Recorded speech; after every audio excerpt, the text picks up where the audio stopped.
El 1 de octubre pasa a la historia como uno de los días más trágicos. Tras varios días de lluvia, un derrumbe deja soterradas a 125 viviendas en la colonia El Cambray 2, en Santa Catarina, Pinula. El desastre se registró a eso de las 21:30 horas del jueves en un sector que la Conred declaró de alto riesgo desde hace 7 años. Se inician las labores de búsqueda. En pocas horas se rescata con vida a más de 70 personas. Sin embargo, la cifra de muertos se eleva a casi 100, al igual que los desaparecidos, que podrían ser hasta 500. Autoridades anuncian medidas en el sitio. Miles de guatemaltecos se solidarizan con la cadena humana de ayuda para los sobrevivientes que son albergados, mientras el clima, las condiciones del lugar y las carencias complican la atención a la tragedia.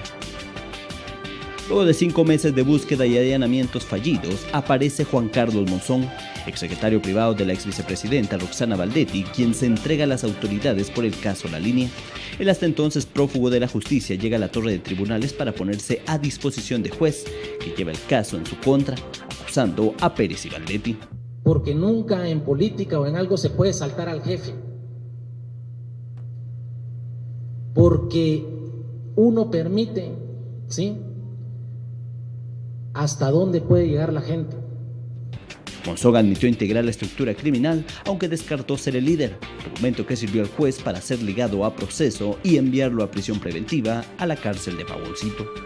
La crisis se agudiza dentro del Congreso. Una decena de diputados renuncian al Partido Patriota y al líder para conformar un nuevo bloque legislativo independiente al que denominan Podemos. El jefe de la bancada es nombrado Nery Rodas, del líder, quien junto al resto de legisladores no logran ganar su reelección en los pasados comicios. Continúan las diligencias por La Línea. El Ministerio Público confirma que el juzgado que lleva el caso citará a 50 empresarios a una audiencia. Sin embargo, para una segunda fase, se tiene contemplado que citen a unos 300, porque los implicados en la red pueden ser hasta 1.500. El juez Gálvez ordena el arraigo de 50 importadores, la mayoría de origen asiático. Cuerpos de socorro continúan la búsqueda y rescate en el Cambray 2. Mientras tanto, el Ministerio Público inicia una investigación para determinar a responsables penales de alguna autoridad. Ante el deslave, se buscan documentos en la alcaldía de Santa Catarina, Pinula. Luego de 13 días de labores en el Cambray 2, la Conred ordena la suspensión de las operaciones de búsqueda y rescate de las víctimas por el deslizamiento. En una conferencia, las autoridades indican que los trabajos continuarán en el sector, pero para estabilizar el área, mientras la declaratoria de Camposanto le corresponde a la Municipalidad de Santa Catarina, Pinula. Se anuncia el desalojo de 184 familias albergadas ante la construcción de viviendas. Ante la tragedia en el Cambray 2, el Gabinete de Gobierno declara estado de calamidad en Santa Catarina, Pinula por 30 días. Con ello se aprueban 20 millones de quetzales para la compra de materiales de construcción de viviendas para los damnificados.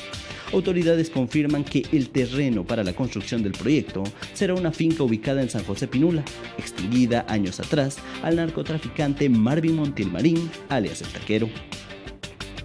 Guatemala cuenta con 2 nuevos municipios. Por mayoría, los diputados del Congreso aprueban la creación de Petatán en Huehuetenango y Zipacate en Escuintla, siendo los municipios 338 y 339 del país. En el caso de Zipacate, se acuerda su separación de La Gomera, mientras que Petatán deberá separarse de Concepción Huista. En ambos casos se acuerda definir autoridades provisionales hasta nuevas elecciones.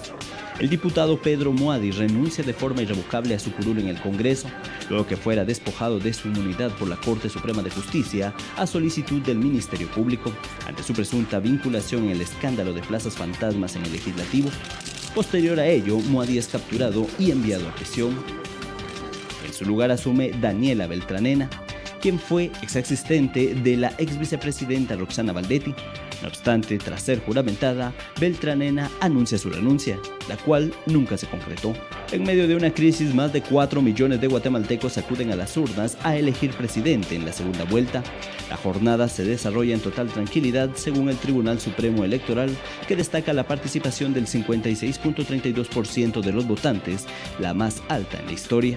Tras un rápido escrutinio, los magistrados brindan conferencias donde declaran ganador al binomio del partido FCN. Así, Jimmy Morales y Jafet Cabrera vencen con contundencia a Sandra Torres y Mario Leal de la UNE, al superar el 60% de los votos, la más alta en la historia de las elecciones presidenciales en Guatemala. Muchos han votado hoy dando un voto de confianza al futuro, al cambio, a procurar que las cosas sean como deben ser, poniendo las cosas en su lugar. Ha sido un voto valiente, un voto esperanzado, que tiene claro que hay que terminar de quitar la corrupción, y hago un llamado a todos para que construyamos juntos esa nueva realidad. Otra estructura de corrupción se revela por CICIG y MP. En esta se centra en el Instituto Guatemalteco del Seguro Social. Es la estructura denominada Negociadores de la Salud, que vincula a Gustavo Alejos Cámara, exsecretario privado del expresidente Álvaro Colón, varios dueños de farmacéuticas, funcionarios y médicos del Seguro Social. A pesar que hubo capturas, Alejos escapa a ella y se declara prófugo.